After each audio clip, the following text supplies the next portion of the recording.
Good morning, everyone. Welcome to the Daily Devotion and Motivation YouTube channel. Today is November 19th, and our title is Still Serving.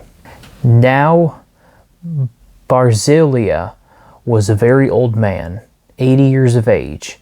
He had provided for the king during his stay in Mahanaim. 2 Samuel 19:32. You've probably never heard of Barzillai.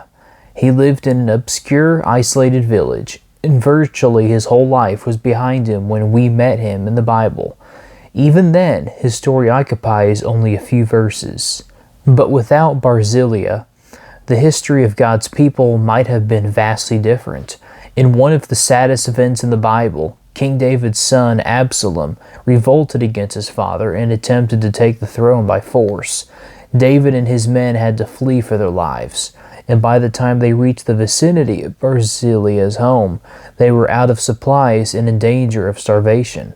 But Barzillai came to their aid, and David's army was saved. Absalom's rebellion collapsed, and David, Jesus' ancestor, was restored to the throne. Barzillai was 80 when this happened, and he easily could have said, "I'm too old to do anything," or "It's too risky. What if Absalom wins?" But he didn't. Are you older, perhaps retired or nearing retirement? Don't waste those years, but ask God to use you, just as he did Barzillai. Wisdom for today. As long as there's breath in our bodies, God, you have kingdom work for us to do. Let us not grow weary of doing good, but continue, at any age, to seek ways to serve you and to further the gospel message. So there's really no age too old or too young to start sharing your faith.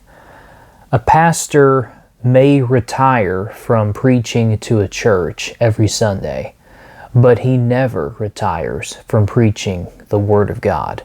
And if you're older and are in retirement or approaching retirement, then don't ever feel like that you're too old to share your faith and to also continue to grow in your faith. Well, I hope you have enjoyed listening to today's devotion, and if you would like to listen to any more, then be sure to hit that subscribe button so you'll never miss any devotions. I'm Carson. Keep listening, and I'll see you here again tomorrow.